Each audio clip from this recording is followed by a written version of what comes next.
Hello friends, अब हम मध्यकालीन में सल्तनत काल के बारे में जानेंगे। वन बाय वन हम सारे वंश के बारे में जानेंगे। सबसे पहले हम गुलाम वंश के बारे में जानेंगे। दूसरे नंबर पे हम खिलजी वंश के बारे में जानेंगे।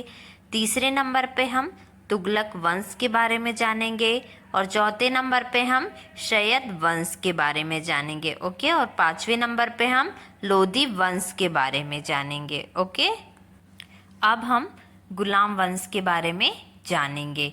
गुलाम वंश की स्थापना 1206 में कुतुबुद्दीन ऐबक ने किया था। गुलाम वंश की स्थापना कब हुई थी? 1206 में कुतुबुद्दीन ऐबक ने किया था। वह गौरी का गुलाम था। जो मोहम्मद गौरी है उसका गुलाम कौन था? कुतुबुद्दीन ऐबक था।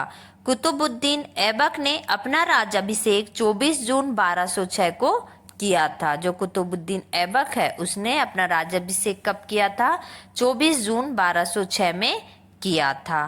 कुतुबुद्दीन ऐबक ने अपनी राजधानी लाहौर में बनाई थी। जो कुतुबुद्दीन ऐबक है उसने अपनी राजधानी कहाँ बनाई थी?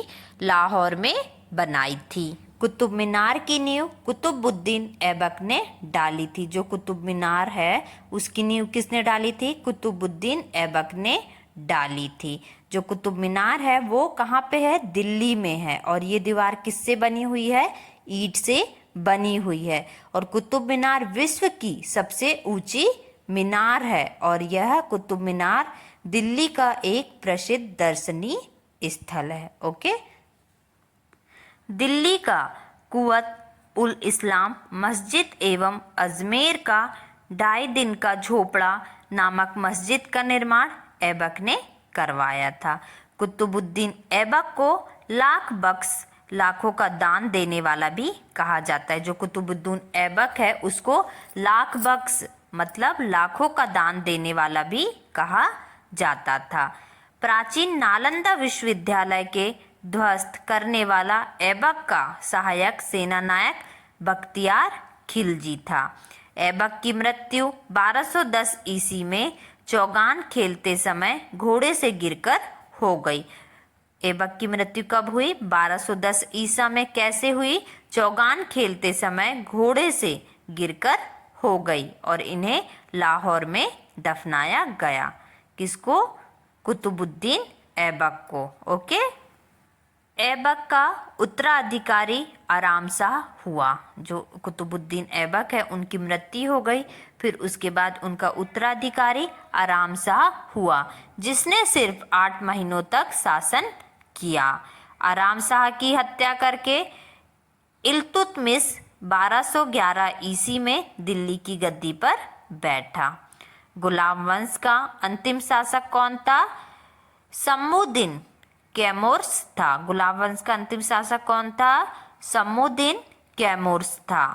बलबन के दरबार में फारसी के प्रसिद्ध कवि अमीर खुसरो एवं अमीर हसन रहते थे।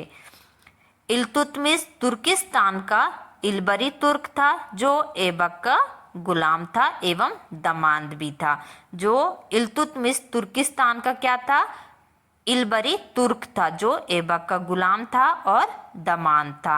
ऐबक की मृत्यु के समय वह बदायूं का गवर्नर था। जब ऐबक की मृत्यु हुई तब उस समय पे वो कौन था? बदायूं का गवर्नर था। इल्तुतमिश के बाद उसका पुत्र रुकनुद्दीन फिरोज गद्दी पर बैठा। इल्तुतमिश लाहौर से राजधानी को स्थानांतरित करके दिल्ली लाया। इल्तुतमिश की मृत्यु अप्रैल 1236 ईसा में हो गई। ओके, अब हम खिलजी वंश के बारे में जानेंगे। गुलाम वंश के शासन को समाप्त कर 13 जून 1290 ईस्वी को जलालुद्दीन फिरोज खिलजी ने खिलजी वंश की स्थापना की। गुलाम वंश को क्या किया? गुलाम वंश के शासक को समाप्त करके 13 जून 1290 ईस्वी को जलालुद्दीन फिरोज खिलजी ने खिलजी वंश की स्थापना की। इसने किलोखरी को अपनी राजधानी बनाया। जलालुद्दीन की हत्या 1296 ईस्वी में उसके भतीजा एवं दामाद अलाउद्दीन खिलजी ने कटमानिकपुर प्रयाग में कर दी। जलालुद्दीन की हत्या 1296 ईस्वी में किसने किया? उसके खुद के भतीजे एवं दामाद अलाउद्दीन खिलजी ने कटमानिकपुर प्रयाग में कर दी। 22 अक्टूबर 1296 में अलाउद्दीन खिलजी का सुल्तान बना। 22 अक्टूबर 1296 में अलाउद्दीन दिल्ली का सुल्तान बना। अलाउद्दीन के बचपन का नाम अली तथा गुरशाब था। अलाउद्दीन के बचपन का नाम क्या था? अली तथा गुरशाब था। घोड़ा दागने एवं सैनिकों का हुलिया लिखने की प्रथा की शुरुआत अलाउद्दीन खिलजी ने की थी। दक्षिण भारत की विजय के लिए अलाउद्दीन ने मलिक काफूर को भेजा। जो दक्षिण भारत की विजय के लिए अलाउद्दीन ने किसको भेजा? मलिक काफूर को भेजा। अलाई दरवाजा को इस्लामी वास्तुकला का रत्न कहा जाता है। जो अलाई दरवाजा है उसको इस्लामी वास्तुकला का रत्न कहा जाता है। सिकंदर ए शानी की उपाधि से स्वयं को अलाउद्दीन खिलजी ने विभूषित किया। जो अलाउद्दीन खिलजी हैं उन्होंने खुद को सिकंदर ए शानी की उपाधि से स्वयं को ही विभूषित किया था। अब हम जानेंगे तुगलक वंश के बारे में। तुगलक वंश 5 सितंबर 1320 ईस्वी को खुसरो खां को पराजित करके गाजी मलिक था। 5 सितंबर 1320 ईस्वी को खुसरो खां को पराजित करके गाजी मलिक था। तुगलक गाजी गयासुद्दीन तुगलक के नाम से 8 सितंबर 1320 ईस्वी को दिल्ली के सिंहासन पे बैठा।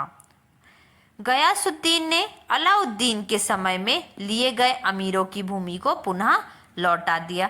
जो गयासुद्दीन हैं उन्होंने अलाउद्दीन के समय जो जमीन ली गई थी उन्होंने अमीरों को भूमि को, जो अमीरों की भूमि थी उसको पुनः क्या किया? लौटा दिया। जिसकी जमीन थी, जिसकी भूमि थी उसको उनने वापस कर दिया। इसने सिंचाई के लिए कुआं एवं नहरों का निर्माण कराया। जो गयासुद्दीन तुगलक है उन्होंने सिंचाई के लिए कुएं एवं नहरों का निर्माण करवाया। नहरों का निर्माण करने वाला गयासुद्दीन प्रथम शासक था। मतलब जिसने नहर का निर्माण किया उसमें सबसे प्रथम शासक कौन था? गयासुद्दीन था। गयासुद्दीन तुगलक ने दिल्ली के समीप स्थित पहाड़ियों पर तुगलकाबाद नाम का एक नया नगर स्थापित किया। जो गयासुद्दीन तुगलक है उन्होंने दिल्ली के पास ही एक इस पहाड़िया स्थित है वहां पर तुगलकाबाद नाम का एक नया नगर स्थापित किया।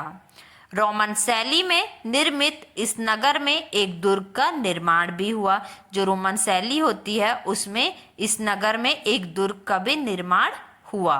इस दुर्ग को 56 कोट के नाम से जाना जाता है। जो दुर्ग का निर्माण हुआ था रोमन शैली में उसे किसके नाम से जाना जाता है? 56 कोट के नाम से भी जाना जाता है।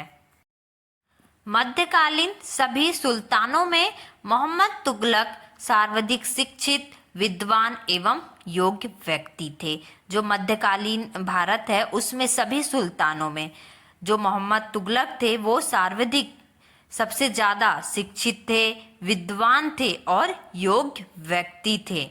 मोहम्मद बिन तुगलक को अपनी सनक भरी योजनाएं, कूर कृत्यों एवं दूसरों के सुख दुख के प्रति अपेक्षा भाव रखने के कारण स्वप्नशील, पागल एवं रक्त पिपासु कहा जाता था। जो मोहम्मद बिन तुगलक है उनको सनक भरी योजनाओं, कूर कृत्यों एवं दूसरों के सुख दुख के प्रति अपेक्षा भाव रखने के कारण स्वप्नशील, पागल एवं रक्त पिपासु कहा जाता है।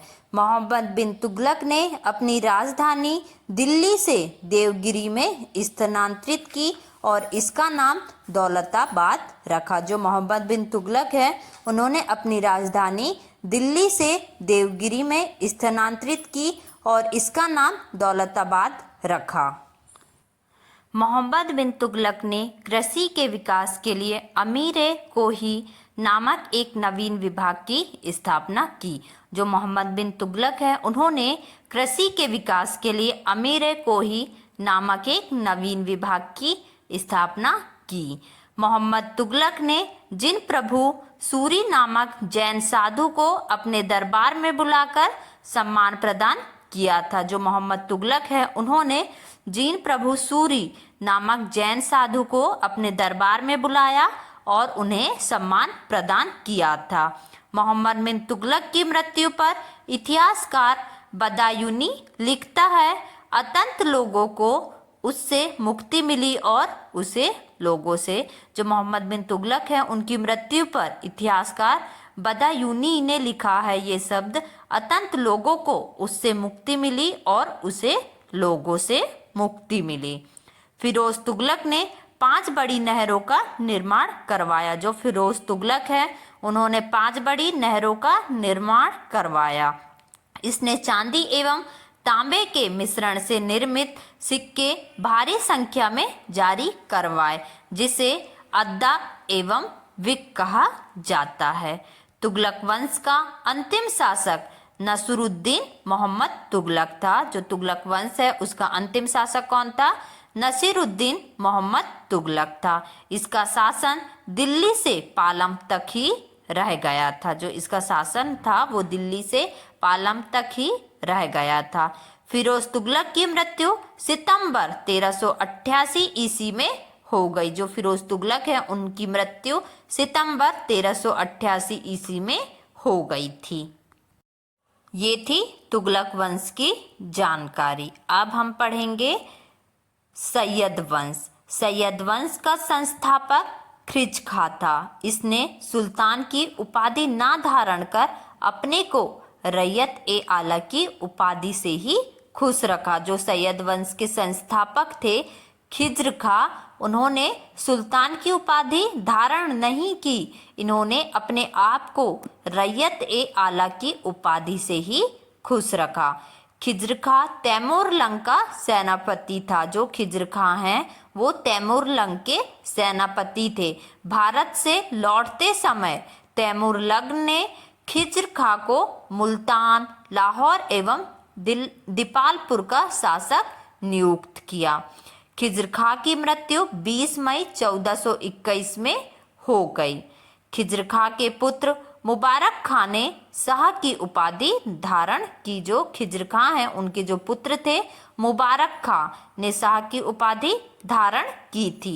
यमुना के किनारे मुबारकाबाद की स्थापना मुबारक शाह ने की थी। जो यमुना नदी है उसके किनारे मुबारकाबाद की स्थापना मुबारक शाह ने की थी। सैयद वंश का अंतिम सुल्तान अलाउद्दीन आलम शाह था। जो सैयद वंश है उसका अंतिम सुल्तान कौन था? अलाउद्दीन आलम शाह था। सैयद वंश का शासन करीब 37 वर्षों तक रहा। जो सैयद वंश है उसका शासन कम से कम करीब वर्षों तक रहा। अब हम लोदी वंश के बारे में जानेंगे। लोदी वंश का संस्थापक बहलोल लोदी था। वह 19 अप्रैल 1451 को बहलोल शाह गाजी की उपाधि से दिल्ली के सिंहासन पर बैठा। जो लोदी वंश का संस्थापक कौन था? बहलोल लोदी। वह 19 अप्रैल 1451 को बहलोल शाह गाजी की उपाधि से दिल्ली के सिंहासन पर बैठा था। दिल्ली पर प्रथम अफगान राज्य की स्थापना का श्रेय बहलोल लोदी को दिया जाता है। दिल्ली पर प्रथम अफगान राज्य की स्थापना का श्रेय बहलोल लोदी को दिया जाता है। वह अपने सरदारों को मकसद ए अली कहकर पुकारता था। जो लोदी वंश के संस्थापक थे वो अपने सरदारों को मकसद ए अली कहकर पुकारते थे। बहलोल लोदी का पुत्र निजाम खां 17 जुलाई 1489 ईस्वी में सुल्तान सिकंदर शाह की उपाधि से दिल्ली के सिंहासन पर बैठे। जो बहलोल लोदी हैं उनके पुत्र निजाम खां 17 जुलाई 1479 ईस्वी में सुल्तान सिकंदर शाह की उपाधि से दिल्ली के सिंहासन पर बैठे। 1504 ईस्वी में सिकंदर लोदी ने आगरा शहर की स्थापना की। कब की आगरा शहर की स्थापना? 1504 ईस्वी में सिकंदर लोदी ने आगरा शहर की स्थापना की।